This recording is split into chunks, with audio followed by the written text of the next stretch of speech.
안녕하세요. 딥다이브입니다. 오늘은 정말 아주 근본적인 질문 하나로 시작해볼까 합니다.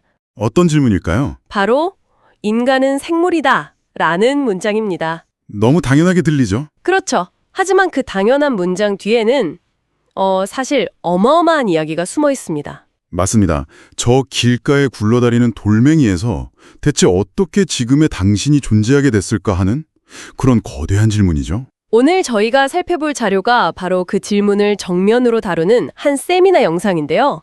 생명의 기원을 둘러싼 100년간의 과학계 대논쟁, 그리고 그 판도를 완전히 뒤집은 실험에 대한 이야기입니다. 아, 과학과 철학이 만나는 지점이겠네요. 바로 그 지점입니다. 좋습니다.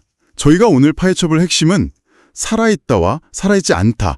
이 둘의 경계선이 대체 어디냐는 거군요. 네, 그 아슬아슬한 경계선을 한번 따라가 보려고 합니다. 자, 그럼 그 흥미로운 지적 여정 한번 시작해볼까요? 네, 이야기의 시작은 19세기로 거슬러 올라가야 할 것 같아요. 당시 과학계의 가장 큰 화두 중 하나가 생명은 어디에서 오는가였잖아요. 맞아요. 오랫동안 사람들은 그냥 썩은 고기에서 구더기가 저절로 생겨난다고 믿었죠. 자연 발생설이라고요. 네, 저절로. 그런데 여기에 아주 강력하게 반기를 든 인물이 나타납니다. 바로 루이 파스테르죠. 아, 파스테르.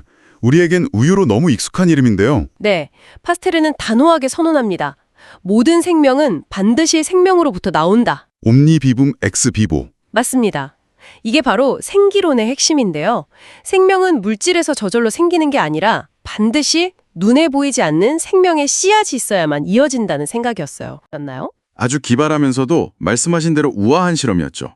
일단 고기 국물을 플라스크에 넣고 팔팔 끓여요. 멸균을 하는 거군요. 네, 완벽하게 멸균한 다음에 그 입구에 S자 모장으로 길게 구부러진 유리관을 연결합니다. 꼭 백조목처럼 생긴.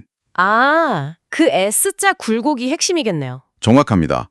공기는 자유롭게 드나들 수 있지만 공기 중에 떠다니는 먼지나 미생물 같은 것들은 그 S자 굴곡의 바닥에 딱 고여서 안으로는 들어오지 못하게 만든 거죠. 와, 정말 기발한데요?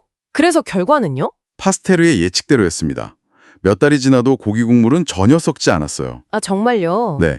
하지만 그 백조목을 똑 하고 부러뜨리자마자 며칠 만에 바로 썩기 시작했겠네요. 그렇죠. 국물이 뿌옇게 흐려지면서 썩기 시작했죠. 그 S자 굴곡에 걸려있던 미생물이 바로 생명의 씨앗이라는 걸 눈으로 보여준 셈입니다. 이야, 정말 명쾌한 실험이네요. 이걸로 1000년 넘게 이어진 자연 발생설 논쟁을 그냥 끝내버린 거군요. 네, 그랬던 거죠. 그런데 좀 신비한 게 이 실험 하나로 생기론이 거의 100년이나 정설로 굳어졌다는 점이에요. 어떤 점이 신기하신가요? 파스테르 실험은 지금 환경에서는 생명이 저절로 안 생긴다는 걸 보여준 거지, 수십억 년 전 원시 지구에서도 절대 그럴 수 없었다고 증명한 건 아니잖아요. 아, 아주 날카로운 지적이십니다. 당시에는 이런 반론이 없었을까요? 물론 그런 의심은 있었지만 실험 자체가 워낙 강력해서 감히 반박하기 어려웠죠. 그리고 이게 단순히 과학 논쟁이 아니었거든요. 철학적인 대립이었군요. 맞습니다. 물질에서 생명이 저절로 생길 수 있다고 믿는 유물론자들과 생명은 신이 부여한 특별한 것이라고 믿는 유신론자들의 대리전 같은 거였어요. 아, 파스테르의 승리가 유신론자들의 거대한 승리가 된 셈이군요. 네, 그래서 그 믿음이 더 견고해졌던 겁니다. 그 100년짜리 철옹성에 처음으로 균열을 낸 사람이 드디어 등장하는군요. 네, 1920년대 러시아의 생화학자 알렉산드로 오파린이 아주 대담한 가설을 내놓습니다. 어떤 가설이었죠? 그는 생각의 무대를 아예 수십억 년 전 원시 지구로 옮겨갔어요. 만약 환경 자체가 지금이랑 완전히 달랐다면 어땠을까 하고 질문을 던진 거죠. 원시 지구라면 지금과는 정말 다른 세상이었겠죠. 상상도 할 수 없을 정도죠. 산소는 거의 없고 메탄, 암모니아, 수증기 같은 기체들이 대기를 채우고 화산은 터지고 번개는 계속 내리치고. 네, 바로 그 혼돈의 세상에서 오파린은 가능성을 본 겁니다. 이런 무기물들이 번개 같은 거대한 에너지와 만나면 생명의 재료인 유기물이 만들어질 수 있지 않을까 하고요. 화석적 진화 가설의 시작이군요. 맞습니다. 와, 정말 영화 같은 상상력인데요. 근데 가설은 가설일 뿐이잖아요. 그 원시 지구를 실험실로 옮겨와서 증명한다는 게 이게 가능한가요? 그 불가능해 보이는 도전을 실행에 옮긴 사람이 1953년 시카고 대학의 젊은 대학원생 스탠리 밀러였습니다. 아, 밀러의 실험 들어본 것 같아요. 네, 말 그대로 플라스크 안에 미니어처 원시 지구를 만들었어요.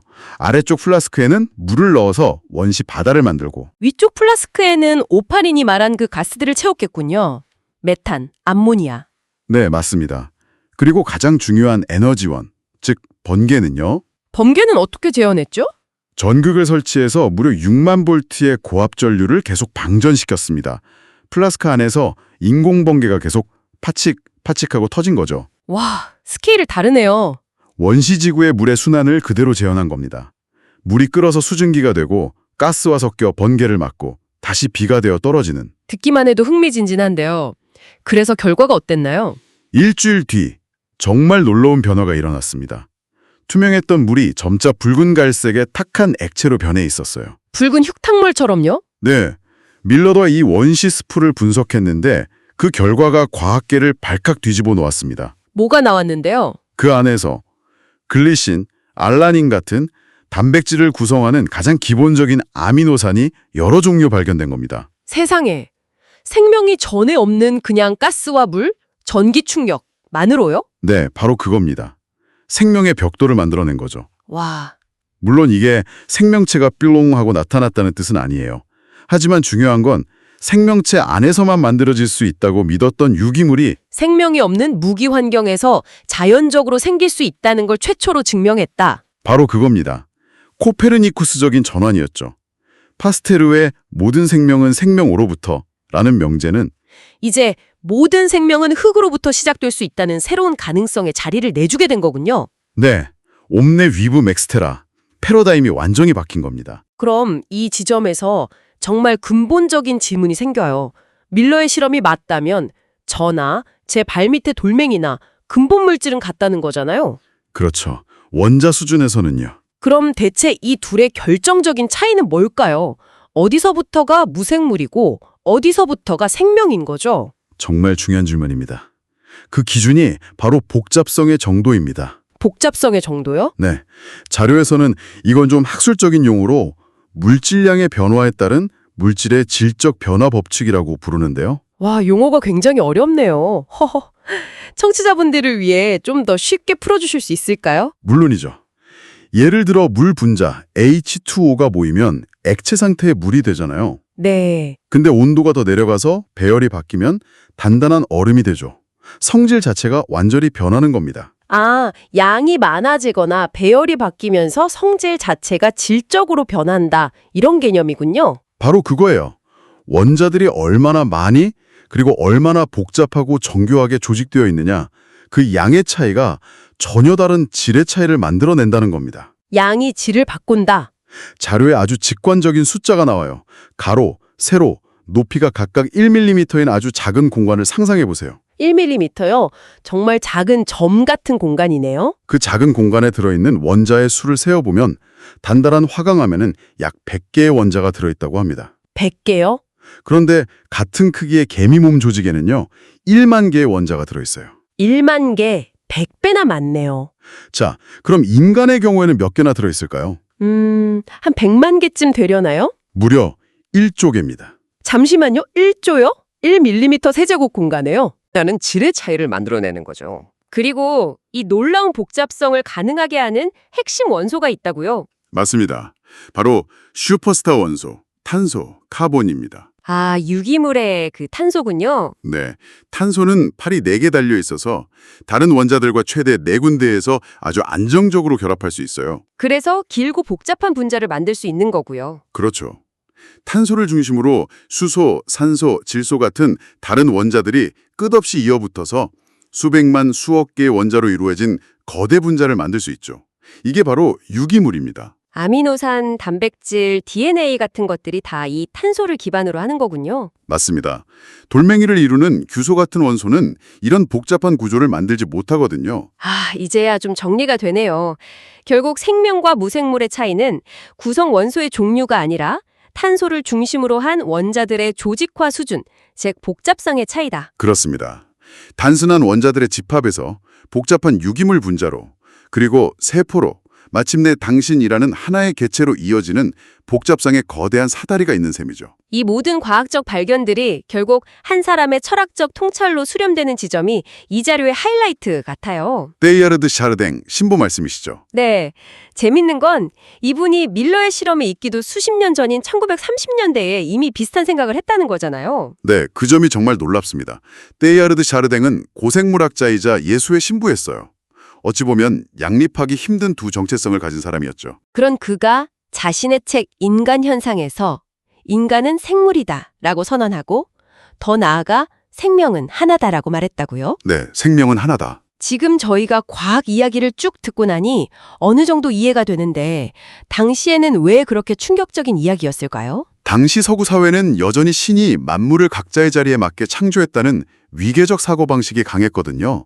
무생물, 식물, 동물, 인간, 천사, 신으로 이어지는 엄격한 서열이 있었죠. 인간은 이성과 영혼을 가진 아주 특별한 존재로 여겨졌고요. 그렇죠. 그런데 샤르댕은 그 모든 경계선을 허물어버린 겁니다.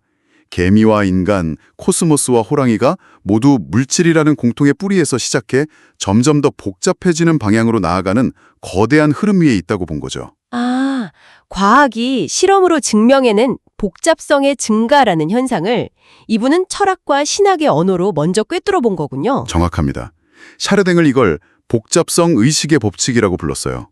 물질이 더 복잡하게 조직될수록 그 내부에서 더 높은 수준의 의식 또는 정신이 발현된다고 본 겁니다. 돌멩이에도 아주 미미한 원초적 정신이 깃들어 있고 그게 점점 발전해서 인간에 이르러 성찰 의식에 도달했다. 네. 과학적 증거가 나오기 수십 년 전에 생명 진화가 다진 방향성을 직관적으로 통찰한 셈이죠. 오늘 정말 거대한 여정을 따라왔네요. 썩어가는 고기 곡물 논쟁에서 시작해서 실험실 플라스크 안의 원시 지구, 그리고 그 모든 것을 아우르는 깊은 철학적 통찰까지. 네. 결국 이 모든 이야기는 하나의 결론으로 향하는 것 같습니다.